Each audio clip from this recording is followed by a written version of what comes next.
Thomas in the Royal Library building, Architecture and Research Legacy. It's a particular pleasure to introduce Tom because his work is part of the inspiration for this entire Legacy series. In a previous bit of research I was doing, I read a lot of his work, including 2 papers, Do the Social Sciences Create Phenomena and Spatial Phenomena Techniques, Making Space with Geddes, both of which he then went on to write with redescribing British sociology, and more recently he's written on issues of interdisciplinarity. His work spans the divides between the social sciences, the arts and humanities, and the natural sciences, and it's fascinating and very much worth a read. So to have the person who has been one of the inspirations behind this series talking today is a great honour indeed. So I'd like you to welcome Mr. Thomas Osborne.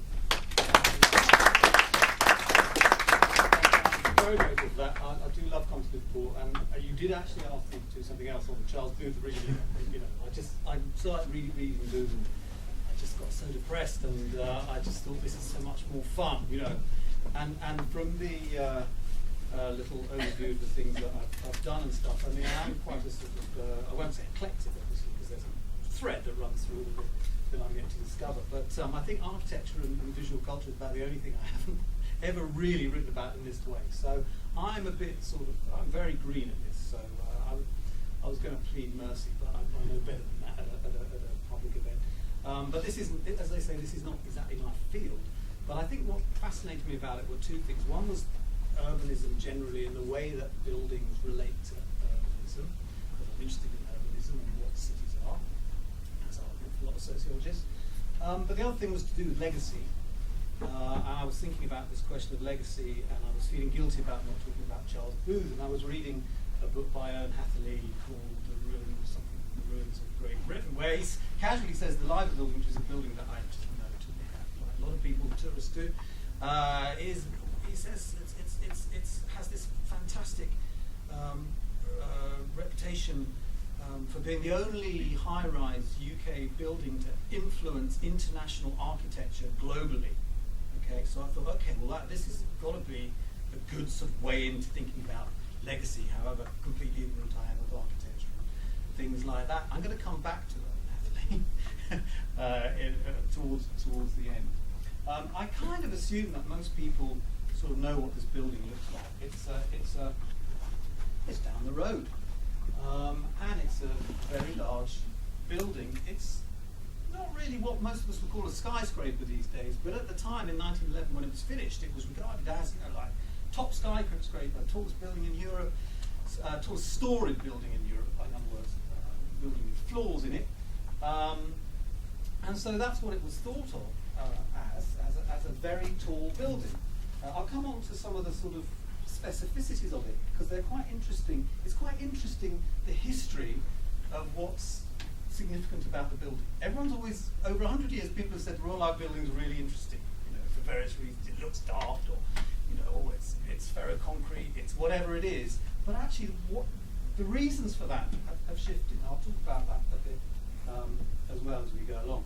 A lot of these pictures are by me because I suddenly got the other week, because they're filming us all now, they've made it compulsory in Bristol for all our lectures to be filmed. I suddenly thought, oh my God, I'm so out of copyright and so on. And so I actually, a lot of these pictures are pictures of me with my iPhone of this 1909 book, which is my favourite book now of all time, called The History of Ferroconcrete or something, from 1909. These are old pictures. This one is by me, actually. It looks like one from 1909.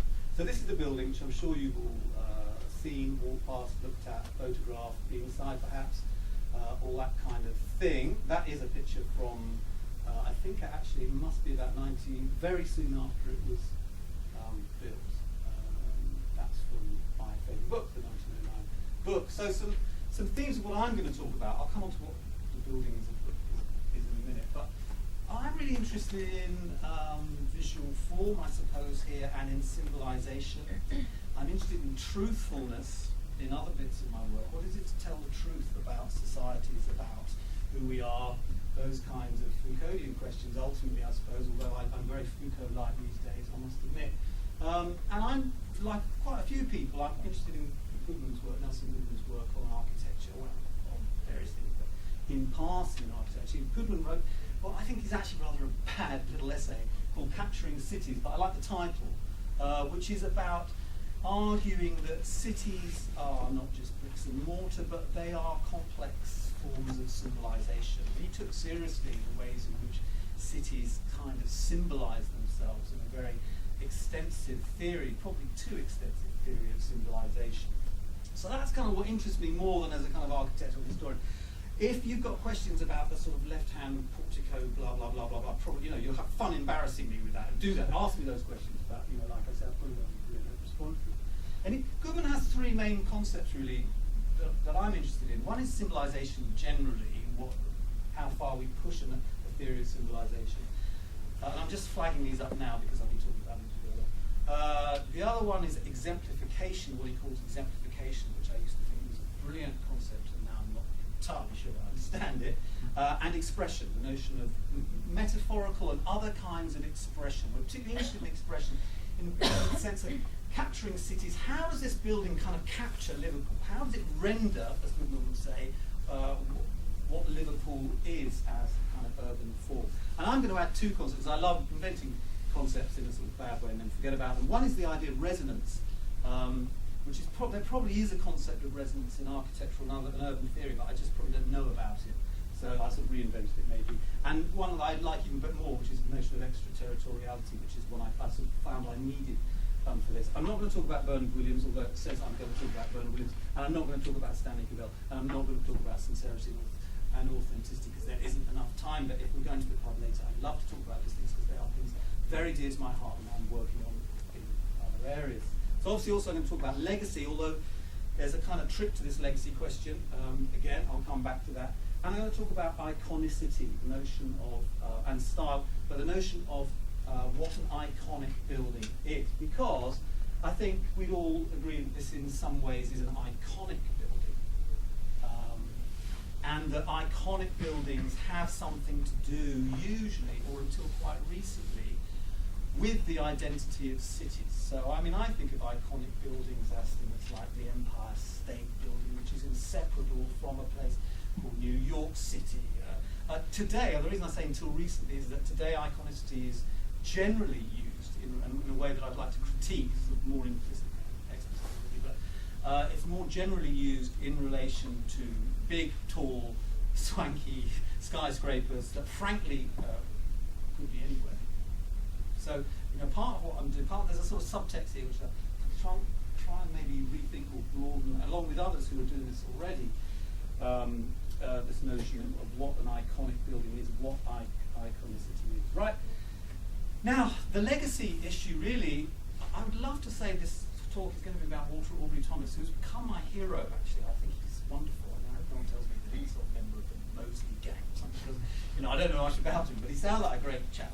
And he, Liverpool through and through, worked all his life at Dale Street, built lots of buildings, some of which brilliant buildings that you look up on Wikipedia images, fantastic Bibby's warehouse and things like that, which are kind of demolished. So most of his stuff's demolished. An awful lot of his buildings, well, I think 6 or maybe 7, are actually grade 1 or 2 listed in Liverpool. That's a pretty big achievement.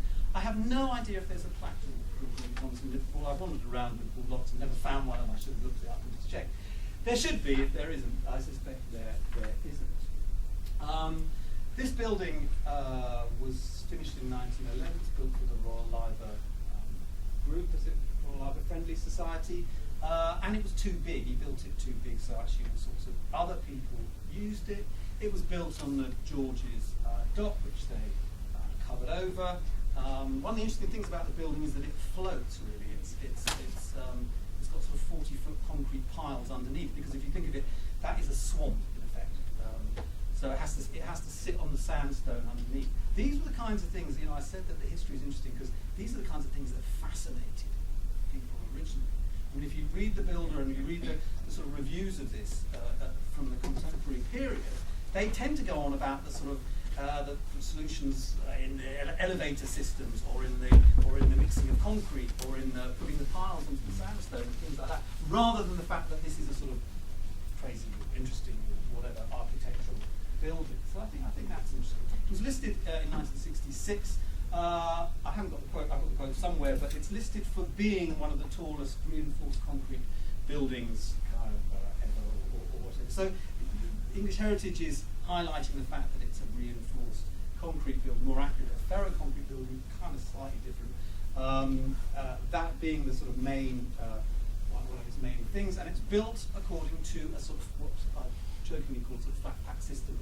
Actually, I'm going to say it's not a flat pack system. It's not IKEA. The NFE system, which was sort of syndicated out to a company called Michel in the UK. And of course, what it's famous for are the two liver birds on the top, amongst other things, and for the fact that the clocks are bigger than Big Ben and all this kind of thing. Until 1932, it's the tallest building in Europe. People here will know more about this than me, but I think it's now the 4th tallest in Liverpool. So that's not saying very much. If it's iconic now, it's not because of height and tallness. Right, that's inside. That's a sort of interior window, the iconic face of Liverpool. I mean, insofar as anyone tries to sort of sell this building as a sort of marketing thing, it's as precisely as an iconic building. Right. So what is iconicity? There's quite a well-known article by a guy called Leslie Sclair, a sociologist, which is quite interesting on this. And he really says there are kind of two things which are quite simple, really. One is that an iconic building is a famous building, kind of obviously enough. It's something we know about, we've heard of, we may not like it, but it's kind of famous. But the other aspect of this is a bit more sort of free range, which is that it's kind of aesthetic. That's a very inadequate way to think about it, but it's sort of aesthetic. It's symbolic of something. It's got a wider provenance. It's got a wider significance of some kind. So if we're going to look at the legacy of this building, I think we need to look at this issue of what that is. This sort of extra thing, this symbolism, this aesthetic side. I totally forgot to say what I was going to say, which was when I was saying that there isn't much on Walter Aubrey Thomas around, and that I haven't found out much about him, then maybe I'd love to hear if people have found archives and things like that. I haven't found anything, but then I haven't been trying that hard, of course. I went to the Riva Library, and there's a file on him which is billed as a biographical file, which I thought was going to be fascinating, and actually really contains a few obituaries. So, not very interesting, and quite negative obituaries. I mean, actually, the obituary to him in the Builder in 1934, when he died, I can't remember, it's on the slide before last, is pretty negative. Walter Aubrey Thomas built the Liver building before, it's like one paragraph. It's shocking, actually. It's actually shocking. Third point, so what I was going to say, so I'll keep that answer, is that the legacy is about the building rather than Walter Aubrey Thomas. That's kind of forced on me a bit, because I don't know a lot about Walter Aubrey Thomas, but I'll come back to his sort of obscurity, relatively speaking, right at the end. So hold that thought that he's going to come back. Thirdly, I think usually iconicity has something to do with an element of, it's a bit daring, it's a bit risky, it's a bit possibly controversial. And what fascinates me, Sclair quotes Will Alsop, who designed the so-called fourth grace that wasn't built, which is sort of a bit of bubble gum or something. And he says, and he got very upset because people didn't want this building, and he said, if you propose any icon, the instant response is negative because it challenges perception. An icon, in modern parlance, has to challenge perception. It is the nature of an icon to challenge perception.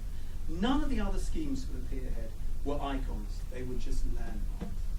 So I think that's interesting. There's a sort of real sense in architecture today that to be iconic, you've got to be a bit sort of, you've got to kind of upset people like that. And if you're upsetting people, actually in some ways that's kind of quite cool. You're saying something quite interesting.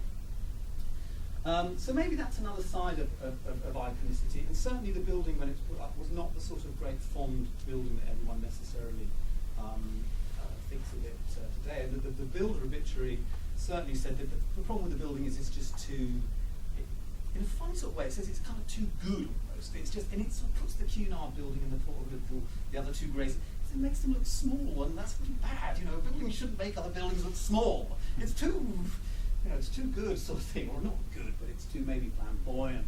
It's too imposing.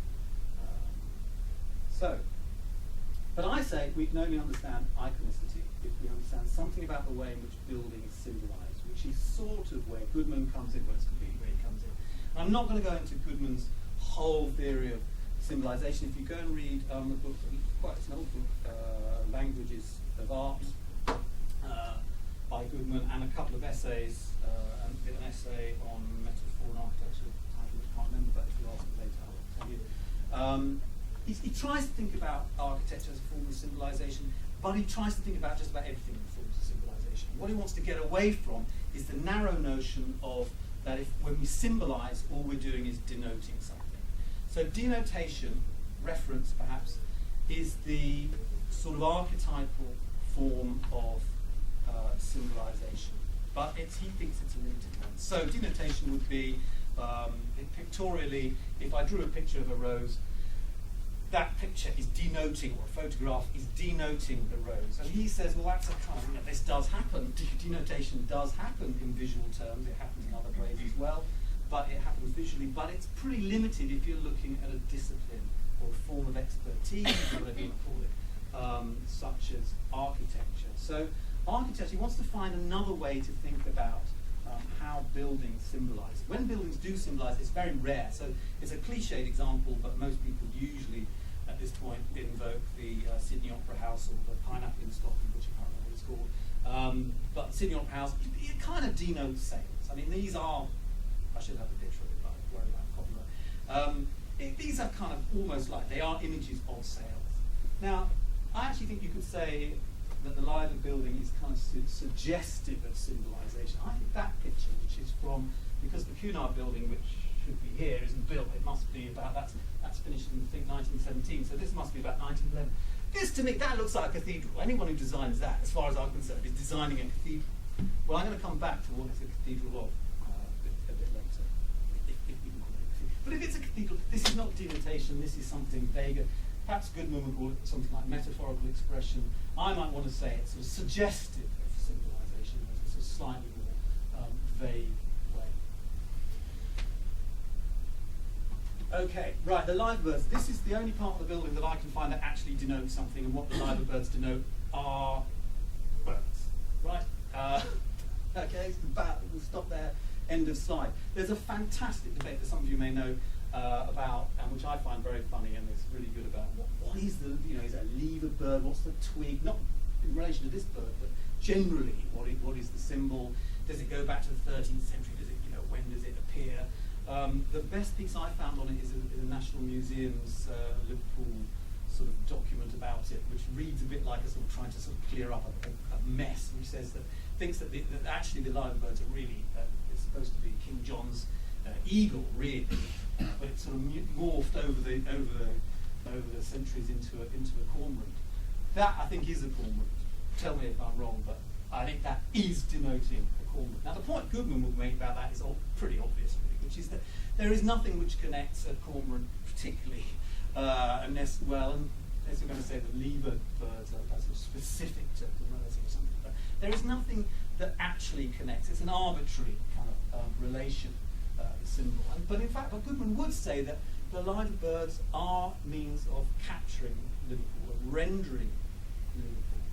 That it's not that the liver birds symbolise something that is Liverpudlian, but actually they index. That's the word I like. They index what Liverpool is.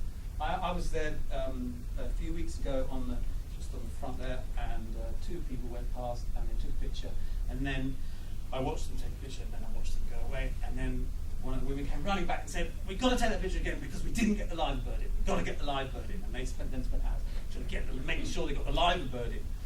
So the live bird denotes. I think as an index, you could think literally of an index. I have this image of a drunken sailor in the sort of early 20th century or something, washing up completely pissed in the morning, not knowing where they are, and they look up and they go, "Oh, it must be Liverpool."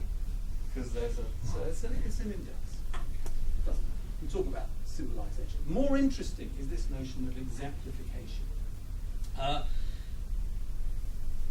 For Goodman, exemplification is a form of symbolization, but it's not the denoting kind, if you like. And what he's talking about in relation to architecture, at least, I mean, it means kind of different things, slightly different things in different places. And as I say, I'm not entirely sure I understand it more, but you know how the more you get into something, actually, the less clear it seems to be. But basically, in relation to architecture, it's predominantly a reflexive structural kind of thing. That buildings are, Goodman thinks, can exemplify their own properties, and that this, in a way, is a form of, it's a sort of symbolization. It's a form of honesty. It's a form of authenticity, really. I think for him. So an obvious example of that, again, just as a Sydney Opera House, a cliche example, the Pompidou Centre, cliched example of a building that exhibits its own properties because it has all the sort of structural stuff outside, very visible. It's an authentic building in the sense that it's kind of broadcasting what it is. It's not pretending to be something else. Now, the life of the building is built out of ferroconcrete, and most ferroconcrete architecture up to this point was this kind of thing. I think this is beautiful, actually. The Weaver building, and that's the Avonmouth buildings, most of which are demolished. But there were thousands of millions of these buildings before 1908. There's a complete myth that somehow the Royal Library is like a totally original or something like this. It was a kind of a big, large architectural ferroconcrete building, but it's not. It's by no means like a sort of first one or anything like that. So you could argue that if it's going to be structurally sort of exemplifying of itself, it wouldn't have all those ornate stuff on the top. It would actually kind of look like that. It'd be nice if it did actually, but it would be more of a sort of flour mill or a grain store. I'm not going to talk about truthfulness except over a drink. So, but this leads to the question: is it a fake? And in different sorts of ways, I think this is a question that's been asked about the building again and again and again. Is it a fake? Not necessarily a bad thing if it is a fake. And there's quite a lot of, well, not a lot, but I found a few comments from people who tend not to be sort of Liverpoolians themselves, but who say, well, it's a very Scouse. It's a very Scouse sort of fake, slightly fake. In quite a nice way, but it's a bit of a joke, it's kind of Scouse. So fake doesn't necessarily mean bad, but it could mean bad. It could mean that it's somehow an inauthentic building because it's built on the Ennebeek system. Now, Ennebeek was a chap who set up this system for aligning iron and concrete so that you could get bigger spans because the iron is, the concrete's got lots of compression and the tensile stress is used in the iron to sort of push the weight, as in arches and all buildings, but in a way that had never been done before, down to the foundation so that you could have bigger buildings with bigger spaces inside and all these kinds of things. Now, I'm not an engineer, as is probably completely obvious, and I'm actually not entirely sure about, someone could probably correct me on this, but Ennebeek it's a big business from about 1890s to 1930s, a hell of a lot of buildings. Ennebeek made a lot of money. He had offices all around the world with little engineers, big engineers, working in them, working with architects to build their buildings. The claim is always that actually these are not just reinforced concrete buildings. The Ennebeek claim is that a reinforced concrete building, you just get an addition of the sort of tensile strength and the compression, and it's just a sort of 1+1 addition. But with Ennebeek ferroconcrete, because of where the stirrups are placed, this is a sort of, I don't know how you do the stirrups, and because it's sort of bespoke engineering with engineers in the Ennebeek offices around the world helping architects who are using the system to actually fit what they're doing, fit their sort of engineering to their architectural aims. So it's a much more flexible idea. It's often, as far as I ever talked about it at all, sometimes at the Ennebeek system sort of, it is a bit like a sort of IKEA flat pack thing. It's much more like bespoke architecture, if you ask me. It's more about how architects can actually be helped by engineers to sort of create these kinds of buildings.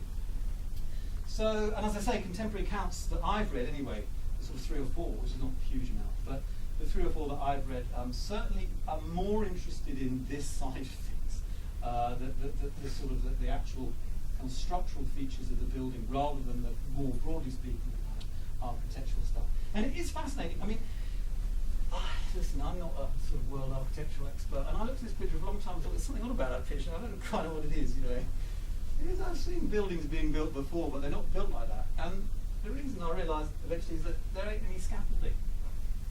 This building is going up very, very quickly. They sort of built it 3 floors at a time, as I understand it. It went up very, very quickly. They mixed all the concrete in the basement. They shifted it all up in these elevators. They had these tracks. They'd run the tracks around and they'd shove it all up really, really quickly. So maybe it's a bespoke building, not a flat pack building, but it's certainly a very speedy building. I mean, it's not a building that's like a sort of cathedral that takes sort of hundreds and hundreds of years to build. So there's all this cladding is kind of 9 inches thick or so, and it's just granite. I think it would be nice if we left it concrete, but it's sort of got this sort of rather thin granite covering on it, which they put up. So people would say, is this a fake building? You know, you could look at it. If you look at that, it's like just the stuff. Maybe all buildings are kind of like that. And in a way, that's my point. That actually, it's a bit of a category mistake ever to think of architecture, of course, as something that is authentic in that way. It's always about the sort of manipulation of appearances. And I think we can be slightly more specific, and I think we can say that it does exemplify itself, even with all the sort of daft things on the towers and stuff like that. We can use Goodman. We can say actually it is an honest, truthful building in that sense, because it exemplifies itself in kind of 4 ways. 4 is arbitrary. It probably exemplifies itself in a million ways. Siegfried Giedion, I think he was Swiss. Tell me if he was not Swiss, but wrote a famous book, 1930s, Building in France, Building in Iron, which is actually a lovely book. It's a great book. Mostly it's about Le Corbusier, actually. Influenced Walter Benjamin a lot, but actually I think it's deeply wrong. He makes this point that what the Enebeek system, what ferroconcrete does, is it gets rid of the architect. It makes the architect redundant. All that we need now are engineers. If you look at the history of writings on architecture, of course, you will find that the death of the architect is absolutely perennial. The architect is always about to be eclipsed by someone, usually by an engineer. It's how the sort of obvious reproduced. But I think Giedion is directly wrong here in this particular case, because I think there's a sense in which actually this form of building actually frees up the architecture. It gives a hell of a lot more freedom for you to do what you kind of want to do. And in a way, I think, I don't think it's too perverse to say so, but in a way, I think that is one of the things that this building exemplifies, the sort of flamboyant freedom that is given by this system. I think Giedion is wrong about this. Perhaps it should look like a grain store. I said earlier, well, I think it does look like a grain store. I always call this bit the vault here. I don't know why, it's probably got a technical name, but the bit that's not the buildings, I think it does look like a grain store. I think that this is kind of deliberate. I think there are definite sort of resonances with the idea. It's part of it, not all of it, is exemplifying that kind of structure. We could discuss that. A lot of this is pretty subjective. Thirdly, I think, and more importantly, this is more interesting, I think, is that I think the building's design exemplifies the materials that are used in it. And this is a complex or simple argument depending on your point of view, but just to say really that concrete was kind of heavy. Lots of compression with concrete. Most modern skyscrapers, and this was a skyscraper, are light. They're built of mostly glass and light materials.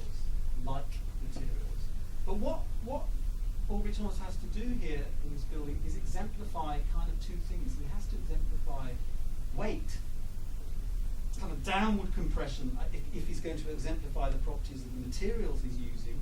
But if he's going to exemplify the scale of the building, he's got to exemplify height. And I think the towers, far from being totally redundant, they may be redundant architecturally or whatever, but far from being redundant, they do, in terms of exemplification, in terms of symbolization, they're not redundant. They do exactly that. They put a hell of a weight on these arches here. I think there's an arch, a big arch in arching here that goes that way. It's a very again, this is stuff that was the early the council of the building absolutely were obsessed with how he manages to fit all this weight on this, and then down here you've got it's all sitting on sandstone. That was kind of what really, really interesting to me. That's I find that interesting. So it's emphasising, it's a kind of challenge, it's a constraint almost that is kind of deliberately imposed by the architect on himself in this case, I think, to exemplify, to almost dramatise that sense of weight and downward compression.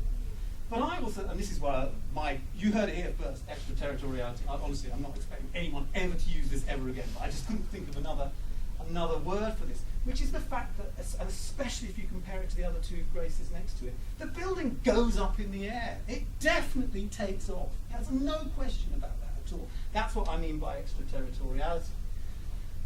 And this is why I think actually the liverbirds on the top are part of that sense of kind of upward movement of upswing. And I have no idea, someone here may know whether Aubrey Thomas consulted Bart Houses, who designed the actual birds, because they are deeply, in an exemplifying sense, they are functional to the building. They may not be functional engineering-wise or architecturally in that sense, but as an exemplar, in the symbolisation sense, they seem to me absolutely to do what a skyscraper does, which is to pull the building up. And if you read a lot of accounts by modern skyscraper architects, they're about, how can I make this building look like it's flying up into the air? Well, in a way he's doing this, but he's doing it with concrete, which is kind of the wrong material to do that, and pulling it down into the ground. So I think, far from being just a sort of daft, silly building, I'm going to quote a fantastic quote in a minute from C.H. Riley, who was the famous architect, about this. I think it actually, if we think of it not narrowly architecturally, not just in terms of engineering, but in terms of symbolisation, it makes sense. It exemplifies various functions. I think also it's because it's this point, this fourth point, it's unlike a grain store. It has to have windows. It has to be very bright. And so he has to. What Aubrey Thomas has to do, the sort of constraint upon him, is to have a very light, open, light building inside. But anyone being inside it is pitched up. Actually, it's quite claustrophobic.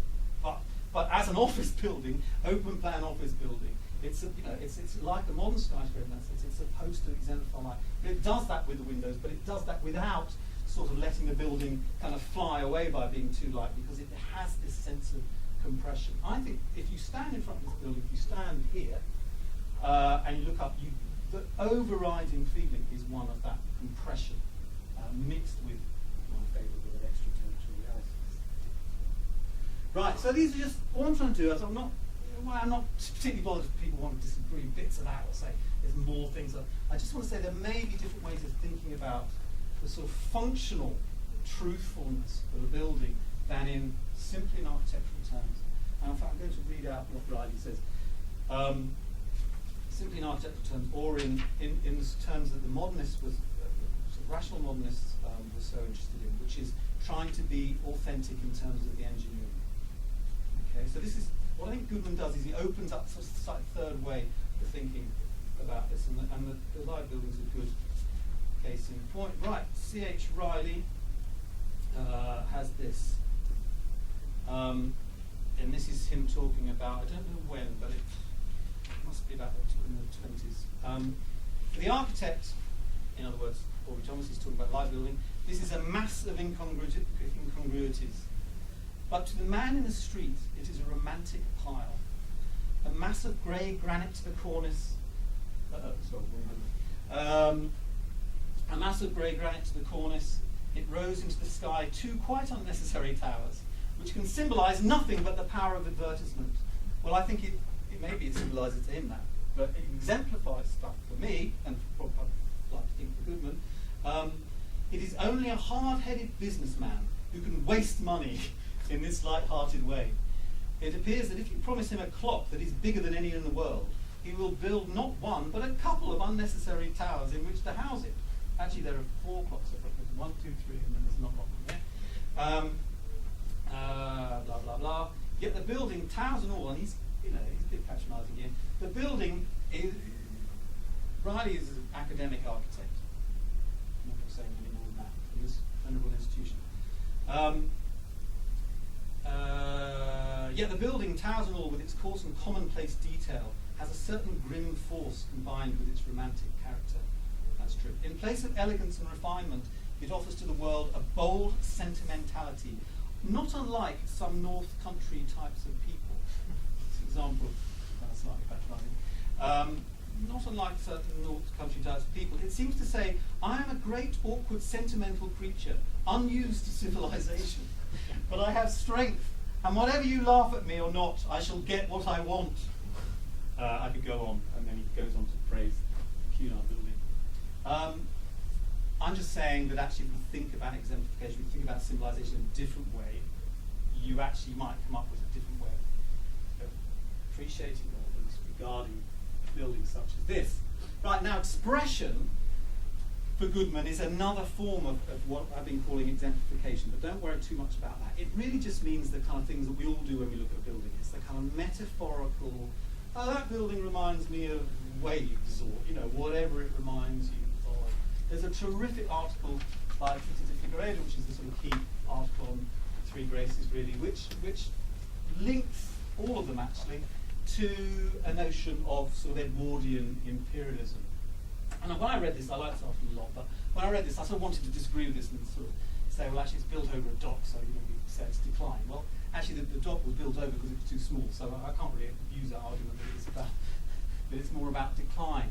But there's something about this argument that it's got something to do with imperialism that slightly worries me. I mean, I think in a very generic sense, yes, this is if you read books on Edwardian architecture, it is an era of what I'm calling hot spot, but it is off. A lot of the buildings are like this, that sort of grandiose kind of thing. How you connect directly, though, to imperialism, I'm not sure. And just in a very literal sense. I mean, the Three Graces, we have a sort of shipliner company, we have the Port of Liverpool building, and we have an insurance company. And I don't know if I managed. Yes, I did. Decent interment. The idea behind the company was, and it was put together by working men in, I think, the 1860s. That the Royal Liver group was founded in order to provide decent internment. In other words, burial. So this, to me, in origins at least, is about dignity, pride, collectivism, what I'm calling mutualism here. Now, look, this is way too subjective. I mean, I'm not saying that Three Graces embody mutualism, but I think as a building, I think it's hard to say this is somehow an imperialist building. I should emphasise that Peter de Figueiredo is not saying it's an imperialist building, but he sort of links it to that. I'm just saying actually we can pluralise some of this metaphorical thing. This is the sailors' home, demolished, God no, I can't remember, but a lot later than in the 60s, I think, when this it was bombed, and then they got rid of it after that, about a decade after that or so, tell me if I'm wrong. So Aubrey Thomas would have known this. Now, this is a very misleading picture because it's totally out of focus. It's actually based on a kind of Elizabethan country house sort of model, but I still think, especially if you blur it, there's a to me, there's a sort of what I call resonance. And the other thing about this philanthropic building, because it was put up to help and to house impoverished sailors, and was there for a long time. I think Aubrey Thomas possibly is sort of connecting the two things up. This gate that exists at Liverpool 1, it's got a live bird on it, and there's a live bird from this building in the museum on the front of the river. So, I don't know, another building with live birds on it. I just think you could argue about imperialism. I think metaphor is a very plural thing. I think we could say this is a mutual, it's a cathedral. If it's a cathedral to I did say it was a cathedral earlier, it's a cathedral to mutualism. Now, I like this term resonance because it links the idea of a building having resonance. Goodman talks about quotation. He says buildings and other things can quote each other. To me, quotation is too intellectualist a notion. But buildings do quote each other. They do. But most of us don't know when they're doing it because most of us don't know stuff. Resonance to me is a much more general, possibly a sort of optical, subconscious kind of idea. And it seems to me fairly obvious that this building quite deliberately has a sort of what I'm calling ludicrous term, maritimeness. It has maritimeness all over it. I did this. This is my dreadful cut and paste. I haven't got a future in web design. But I was trying to think, if you're coming up, and there would have been dock buildings here, and there would have been the overhead railway, and there'd been other things going on. But I think the Liver building originally would have kind of meshed with its background, and would have possibly, from a distance, looked like sort of dock buildings, possibly with spires behind it. That's purely surmise, but I insist on thinking about it like this. Kevin Lynch, urban theorist, great man, I think, should be rediscovered, talks about urban visual form being especially pertinent around edges, and especially river edges. And I think he says the imageableness of a city, he says it's sort of urban psychology. He thinks we all go around cities with sort of images of what the city is, based on landmarks, iconic buildings, parks, squares, and things like this. But edges are terribly important. Roads perhaps, but especially rivers. So part of the iconicity of this building, I think, from Follow Lynch, is that it has what he calls directional qualities. He says that rivers have directional qualities. Your gaze comes to the building if you're on the river, or it spreads out across the river. It has the provision of edge has directional qualities. And I think maybe this is an architectural point, but I think that in terms of the way the building symbolises, it makes maximum use of the directional qualities of edge, if we're talking in Lynchian terms. How long have I got? Oh, God, right. I just want to say something about domes, because I don't think there's a single dome in Bristol. Maybe there are, but you come, if you're not from Liverpool, you come to Liverpool, there's just domes everywhere. There's just domes. There's domes, domes, domes.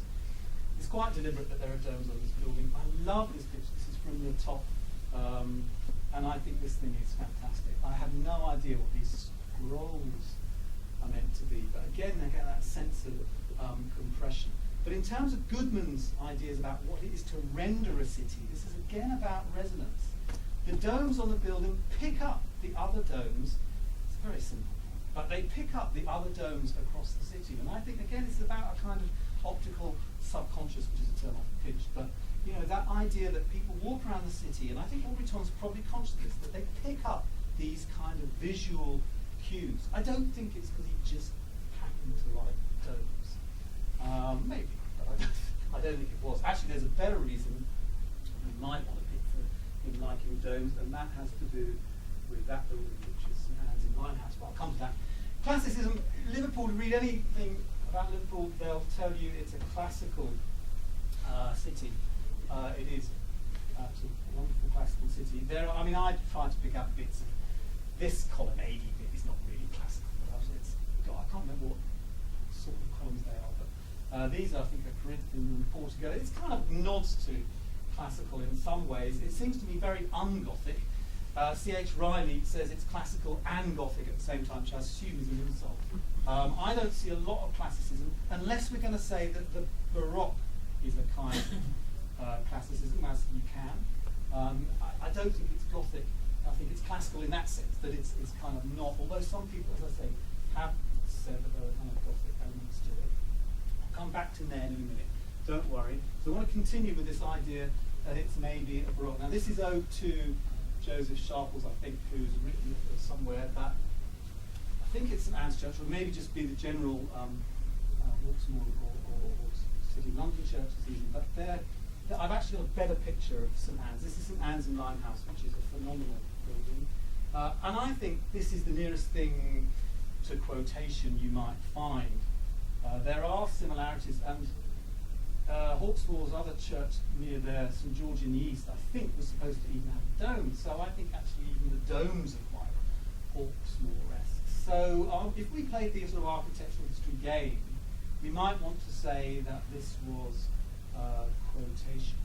I've already said I find the idea of quotation kind of annoying, but I don't find the concept annoying, but I find the idea that we should go around sort of recognising buildings in that very literal way. I don't think Aubrey Thomas for a minute thinks that we're going along, unless you're clever like Joseph Sharples. I mean, I wouldn't have noticed it, but having had it pointed out, I think, yeah, that's absolutely right. even though that these are slightly different. But so I don't think for a minute he's thinking this is quotation. I think it's something rather different. Again, it's a kind of resonance, seems to me, that what Aubrey Thomas is doing is taking a sort of functional principle of the Baroque that he kind of shares with the Baroque, if you like. In that sense, it's a tribute or it's a quotation in that sense, but it's also a sort of functional similarity. And a quote I like, but don't worry too much about what's up there. I'm trying to go a bit faster. Heinrich Wölfflin has this nice idea of the Baroque.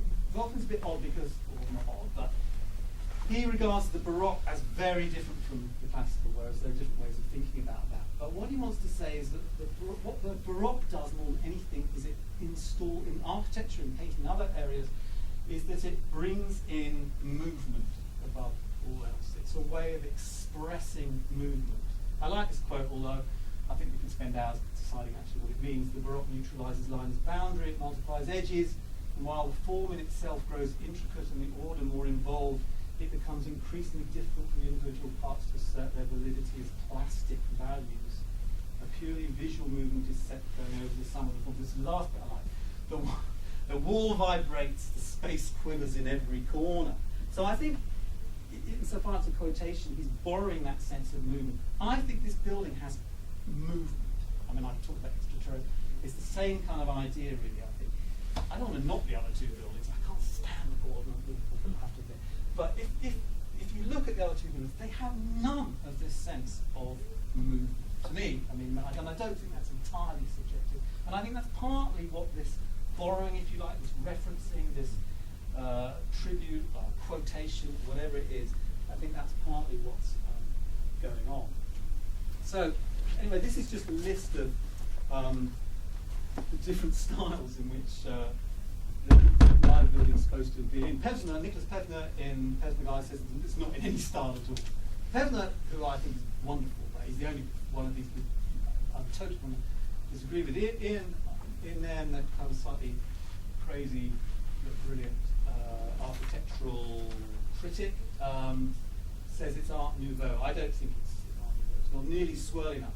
There's another Walter Thomas who is very Art Nouveau, but I don't personally. This Riley upset. He says it's classical and Gothic. A guy called Service, a book called Edwardian Architecture, is neo-mannerist. I haven't got time to talk about that, but I think that's quite an interesting idea. And there's this Sharples idea about weight and movement. But what I like is this quote here that Nairn says is that what the live building is doing is it's mutating the classical. And that's what, again, that's what the Baroque is really. It's a mutation of the classical.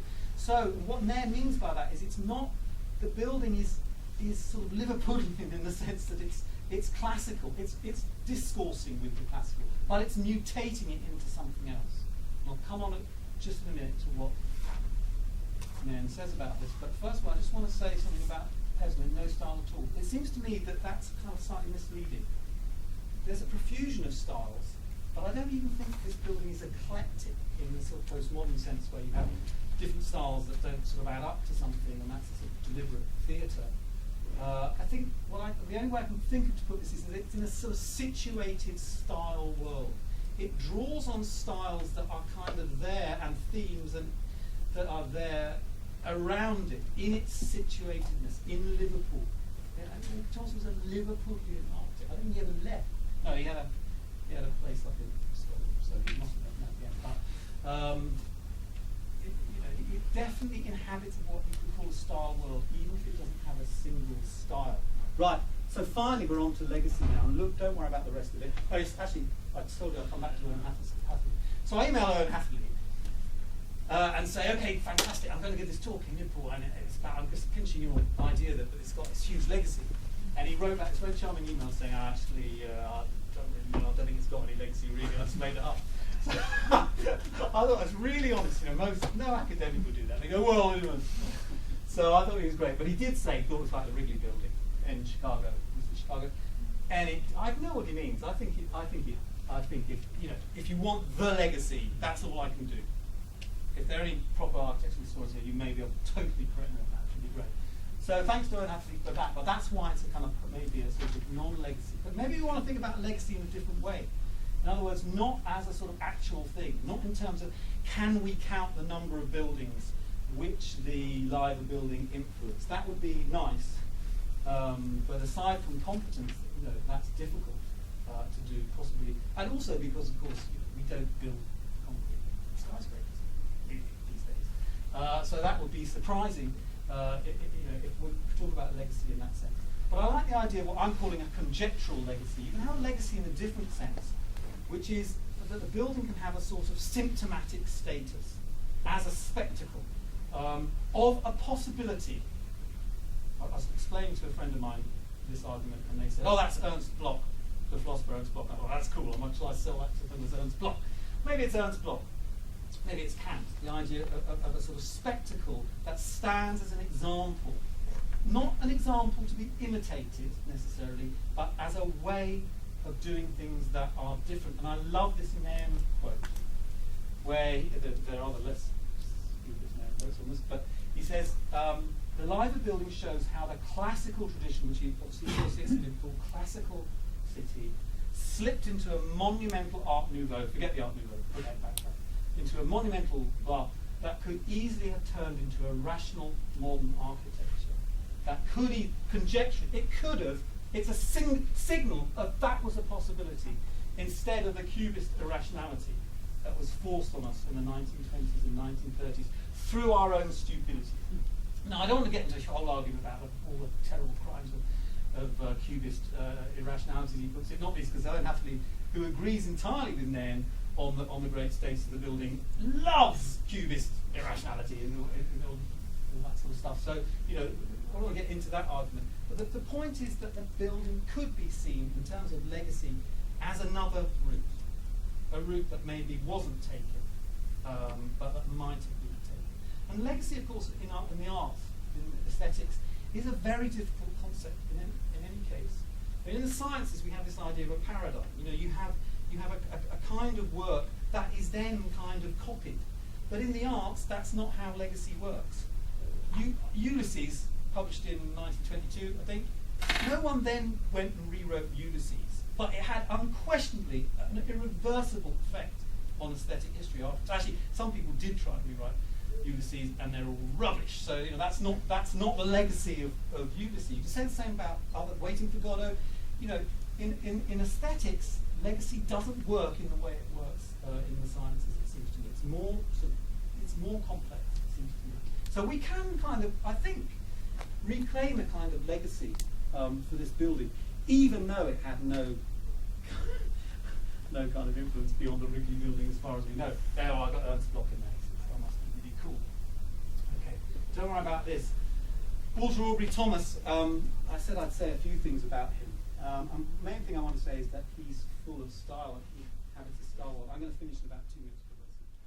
Don't worry. These are other buildings. Sorry, they're so awfully done. This is Castle Building. Personally, I can't stand that building. It looks like the inside of a giant urinal. I think Riley was going to write about that one. These are more sort of Italianate. That's an outright Gothic building, the Dale Street building, which actually is split in half. Should be another bit here, but it looks like a Gothic.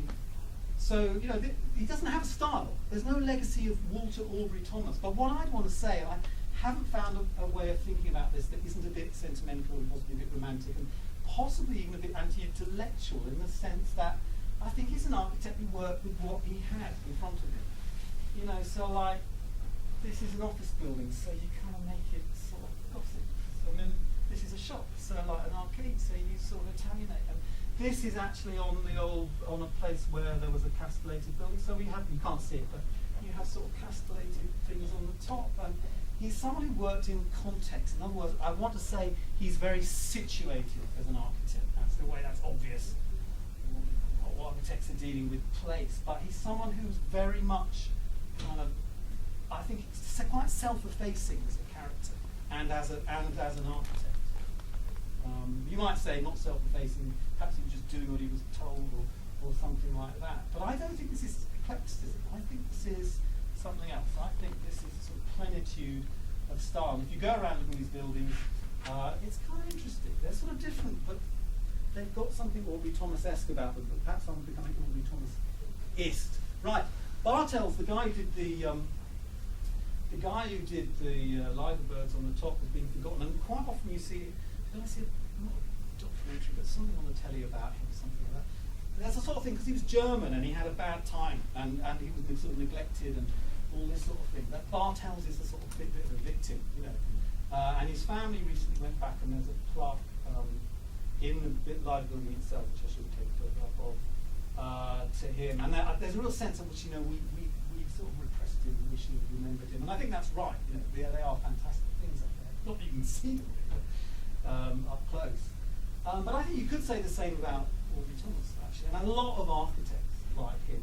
You could add others, my little Quentin Hughes book, Liverpool, but also other people that you might want to talk about Liverpool legacy, that would be sort of, you know, there wouldn't be sort of big stars, there wouldn't be, but they would be people who were part of the sort of situated kind of iconicity, symbolism of what Liverpool is. They're part of the visual culture. And I don't want to be nasty about Riley, did the students' union, I think, did he, or something. But this is an academic school, you know. And there's something about the intellectualization of architecture that happens in the 20th century that is a problem. I think anti-intellectualism about architecture, or about anything else, is even more of a problem. But again, I think there's something about the Aubrey Thomas sort of thing that it's neither, because it's not void of style. It's very conscious of style. But nor is it academic critique, academic architecture. So that's a point about intellectualization. I'm going to stop in about 1 minute. I have 1 minute. I'm not going to give you my theory for what a building is, because that's probably not very, very important. But I think the main point is this sort of second one, really, which is that if we use someone like Goodman, the way Goodman's usually used in civilization is as a sort of adjunct to architectural history or something like that. It seems to me that actually, maybe that's true, but that he opens up a kind of different way of thinking, a much broader way of thinking about not just architectural value, but about urban theory in general. And more than anything, he opens up the sort of importance of linking architectural theory and urban theory. I'm not an architectural expert, as you know, but I make no apologies for trying to bring as much architecture that I don't know into this, because you'd be amazed how urban theory often doesn't think in architectural terms at all, and that they do have to sort of come together. So as a building that's trying to solve what, don't worry about my Luturian flash-up rubbish, but as a building that's trying to sort of solve problems that are not just narrowly architectural or structural engineering, but somewhere, you know, symbolic and concrete, if you like, literally concrete, I think we can have a different view of its value and by extension, its legacy. So here you are. I say here that Aubrey Thomas faced himself and manipulated a situated style world, and that's the sort of kink in the argument at the end that I wanted to say, that actually maybe that is his legacy. That he's very obscurity. To me, it's a sort of heroic obscurity. Like I say, I think it's going to be self-setting than most guys. But you know, that sense of effacement is part of what he saw the vocation of architecture as being about. So maybe his non-legacy